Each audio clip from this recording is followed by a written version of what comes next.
Assalamualaikum warahmatullahi wabarakatuh. Perkenalkan, nama saya Saifuddin Nawawi dari Prodi Psikologi Islam UIN Sayyid Ali Rahmatullah Tulungagung. Di sini saya akan memoderatori dari kelompok 2 mata kuliah biopsikologi yang bertemakan konduksi neural dan transmisi sinaptik. Selanjutnya yaitu saya akan memperkenalkan diri dan memperkenalkan pemateri dari kelompok kami. Yang pertama yaitu saya sendiri, Saifuddin Nawawi, yang sering dipanggil Udin. Yang kedua yaitu Trisna Sayekti Wijayanti, yang sering dipanggil Nana. Yang ketiga yaitu Zalika Devi, yang sering dipanggil Zalika. Yang keempat yaitu dari Alfi Nurdian Mega Pratama, yang sering dipanggil Mega. Nah, sebelum kita masuk pada materi utama, saya akan menyebutkan poin-poin yang akan dibahas pada video kali ini. Yang pertama yaitu neuron, yang kedua resting membran potensial, yang ketiga potensial generator neuron, yang keempat transmisi sinaptik, yang kelima pengaruh obat transmisi sinaptik, dan yang keenam sensori, atensi, dan persepsi. Selanjutnya kita langsung masuk saja ke materi yang pertama. Nah, untuk pembahasan yang pertama mengenai neuron. Neuron biasanya dikenal dengan sel saraf yang bertugas untuk mengirim dan menerima sinyal dari otak. Neuron memiliki banyak kesamaan dengan jenis sel lainnya, tetapi sel saraf ini memiliki keunikan secara struktural dan fungsional. Nah, untuk neuron sendiri bervariasi dalam ukuran, bentuk, dan struktur, tergantung pada peran dan lokasi. Namun hampir semua neuron memiliki 3 bagian penting, yaitu badan sel, ada akson, dan dendrit. Nah, untuk yang kedua yaitu cara kerja neuron. Cara kerja neuron terletak berdekatan antara satu dengan yang lainnya, tetapi tidak saling berhubungan karena terdapat celah yang sangat kecil di antara setiap neuron, disebut dengan sinapsis. Nah, untuk fungsi neuron sendiri yaitu yang paling utama adalah mengirimkan impuls saraf di sepanjang neuron individu dengan melintasi sinapsis menuju ke neuron berikutnya. Sinyal listrik ditransmisikan oleh neuron disebut potensial aksi. Nah, ada pula struktur sel saraf. Nah, nanti saya akan menjelaskan mengenai pengertian masing-masing. Untuk yang pertama ada badan sel, bagian utama neuron yang memiliki inti sel. Untuk yang kedua ada yang namanya inti sel. Inti sel ini adalah organer atau struktur subseksual besar yang dibatasi oleh membran. Untuk yang ketiga ada yang namanya modus Ranvier, yaitu bagian atau titik pada akson yang tidak terbungkus selubung miriel. Dan modus Ranvier inilah ditemukan oleh nodus Ranvier. Untuk yang tiga ada yang namanya cabang. Dan untuk yang kelima ada dendrit diselubungi oleh juluran dendrit, yang mana juluran pendek sitoplasma dari badan sel saraf dendrit ini sendiri berfungsi untuk menerima impuls di mana dari ujung sel saraf ini dan menghantarkannya ke dalam sel saraf. Untuk yang keenam ada yang namanya akson. Akson ini sendiri yaitu serabut saraf yang sangat tipis yang membawa impuls saraf dari neuron atau sel saraf ke neuron yang lain. Nah, untuk selanjutnya ada yang namanya selubung mielin yang artinya bagian sel yang membungkus akson yang terdiri atas sel-sel sekawan. Nah, untuk yang selanjutnya ada yang namanya selubung sel. Selubung sel ini sendiri yaitu bagian dari membran sel, dinding sel, serta protein atau polisakarida dan beberapa bahan pelekat luar. Nah, untuk selanjutnya ada yang namanya ujung akson. Ujung akson ini tempat di mana bertemunya sel saraf dan sel saraf lainnya. Dan yang terakhir ini ada yang namanya sinapsis, yaitu sama pertemuan antara dua terminal akson, dan di sinapsisi ada yang namanya cairan yang disebut neurotransmitter. Nah, untuk yang kedua ada yang namanya resetting membran potensial, yaitu potensi istirahat. Yaitu yang dimaksud dengan ini fenomena yang terjadi dalam neuron saat diam. Secara sederhana, potensi istirahat terjadi ketika neuron tidak terlibat dalam mengirimkan impuls atau sinyal saraf. Kondisi seperti ini disebut sebagai potensial istirahat, di mana neuron berada pada istirahat.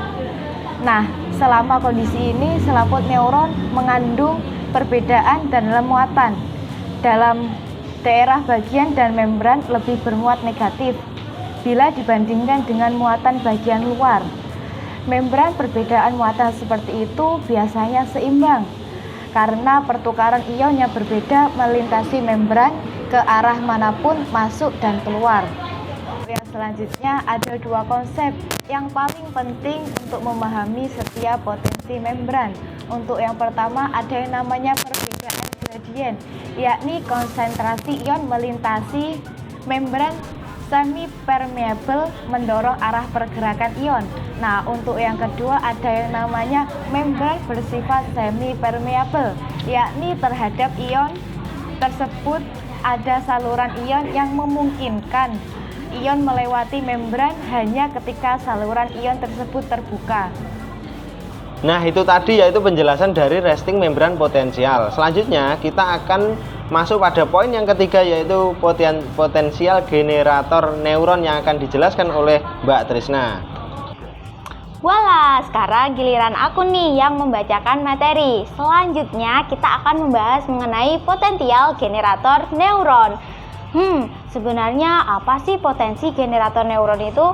Potensi generator neuron itu juga dikenal sebagai potensi reseptor atau sejenis dengan potensi bertingkat. Lalu apa yang dimaksud dengan potensial generator neuron? Yaitu perbedaan potensial transmember yang dihasilkan oleh aktivasi reseptor sensorik yang dihasilkan dari stimulus sensorik, di mana cenderung mengubah kemungkinan potensial aksi dalam neuron sensorik yang terkait menuju arah positif maupun arah negatif. Potensi reseptor dapat bekerja untuk memicu potensial aksi baik di dalam neuron yang sama maupun pada sel yang berdekatan. Di dalam neuron yang sama, potensial reseptor dapat menyebabkan arus lokal mengalir ke daerah yang mampu menghasilkan potensial aksi dengan membuka saluran ion bergebang voltage. Potensial reseptor juga dapat menyebabkan pelepasan neurotransmitter dari satu sel yang akan bekerja pada sel yang lain, menghasilkan potensial aksi pada sel kedua. Besarnya potensial reseptor menentukan frekuensi potensial aksi yang dihasilkan dan dikendalikan oleh adaptasi, kekuatan stimulus dan penjumlahan sementara dari potensial reseptor yang berurutan. Potensi reseptor bergantung pada sensitivitas reseptor yang dapat beradaptasi secara perlahan, menghasilkan potensi reseptor yang perlahan atau cepat membusuk maupun menghasilkan potensi reseptor yang cepat tetapi bertahan lebih pendek. Kesimpulannya, semakin besar stimulus yang diberikan, maka akan semakin besar pula perubahan permeabilitasnya membran sel terhadap ion Na+, sehingga semakin besar pula potensi reseptor yang akan dibangkitkan. Oke, setelah kita mempelajari mengenai potensial generator neuron, sekarang kita lanjut ke materi yang keempat, yaitu mengenai transmisi sinaptik. Apa sih yang dimaksud dengan transmisi sinaptik? Transmisi sinaptik itu terjadi pada sinaps, merupakan tempat utama terjadinya transfer informasi dan integrasi. Selain itu, sinaps merupakan target ideal di mana fungsi otak dapat dipengaruhi.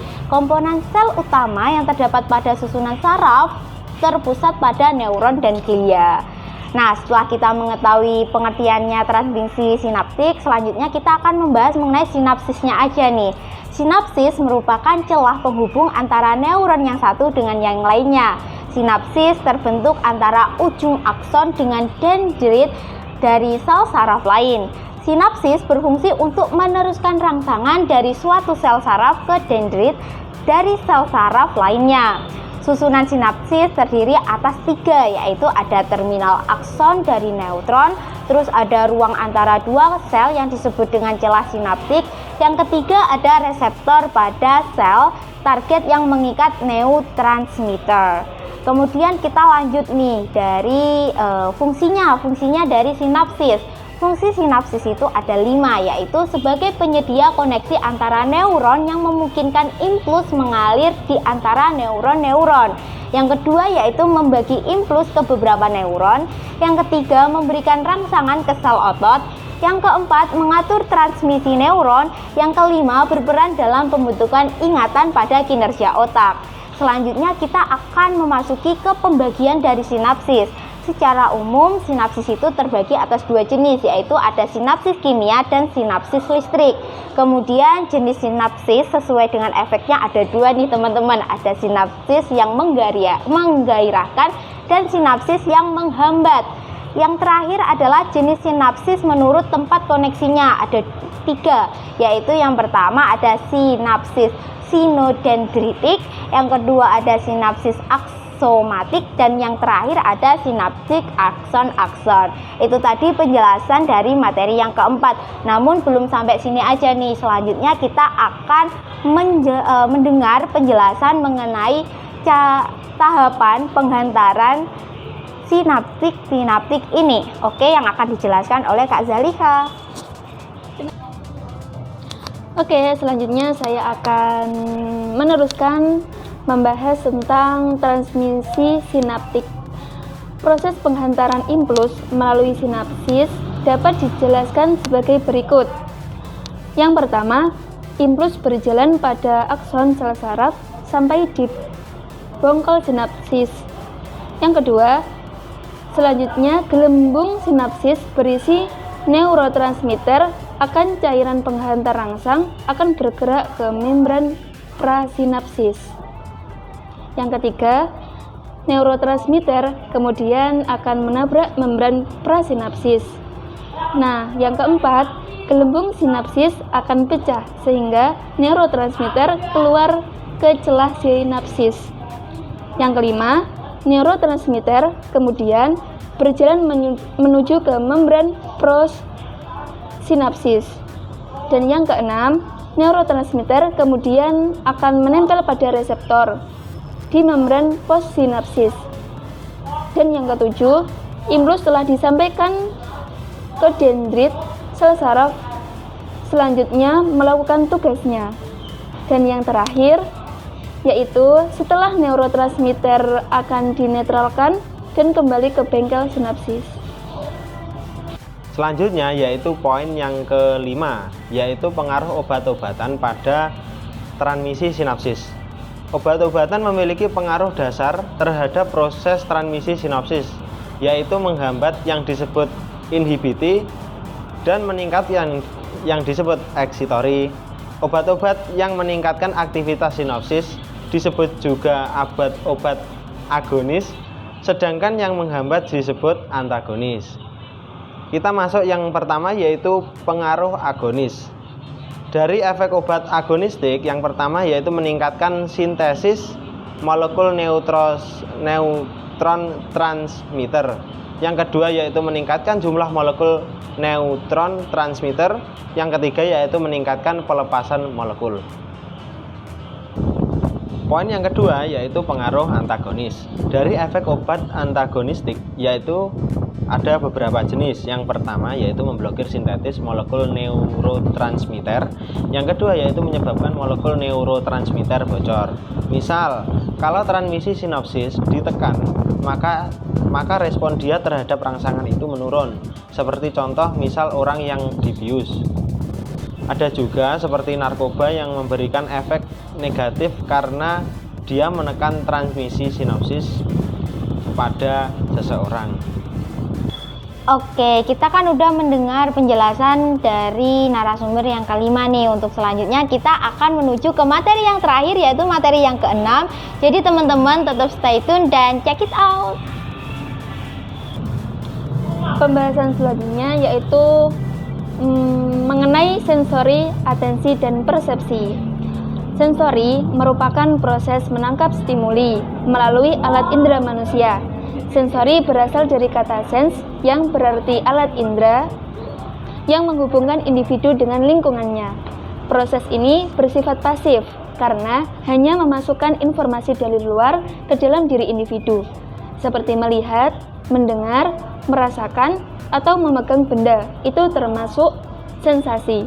Intinya, proses sensasi yaitu memasukkan segala informasi di luar tubuh kita masuk ke dalam tubuh kita. Sebenarnya, kita itu selalu dibombardir banyak informasi dari luar setiap saat ke dalam tubuh kita. Contoh, saat kita menonton televisi sambil memainkan HP. Nah, kita mendapatkan informasi dari TV maupun HP. Selain itu, saat kita berbicara, kita mendengar orang lain berbicara. Lalu, proses sensasi juga terpengaruh oleh kemampuan seseorang dalam memberi perhatian. Nah, pembahasan yang kedua yaitu mengenai atensi atau perhatian. Atensi atau perhatian merupakan pemusatan pada lingkungan. Faktanya, otak manusia memiliki batas dalam menampung informasi dan selektif pada informasi yang relevan. Contoh, saat kita ingin naik bis, lalu sambil menunggu kita bermain ponsel, dan kita juga mendengar kebisingan di sekitarnya. Karena kita fokus pada ponsel, maka akhirnya kita ketinggalan bis nih. Nah, hal tersebut bisa dikatakan sebagai gagal fokus. Setiap orang belum tentu memiliki sensasi yang sama dengan objek yang sama, karena setiap manusia memiliki proses sensasi yang berbeda. Selain itu juga dipengaruhi oleh kapasitas sensori setiap orang berbeda. Saat alat indera menangkap stimuli, lalu stimuli diubah menjadi sinyal yang dapat dimengerti oleh otak, kemudian diolah. Saat sinyal itu diolah, maka terjadilah proses persepsi, yaitu cara menginterpretasi atau mengerti pesan yang telah diproses oleh sistem indrawi. Persepsi merupakan proses aktif tubuh kita dalam memaknai informasi yang kita terima. Contoh, seperti hanya saat kita mencium bunga melati. Nah, kita keinget parfum si A nih. Ingatan kita itu termasuk proses persepsi. Walah, nah karena kita udah mendengar penjelasan dari materi yang keenam, itu berartinya kita udah hampir sampai di penghujung video ini nih.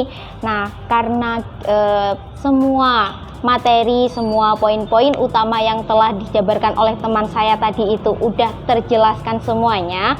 Bagi teman-teman yang sudah menonton dan merasa mungkin ada yang perlu dipertanyakan, itu kalian bisa komen ya teman-teman, jangan lupa.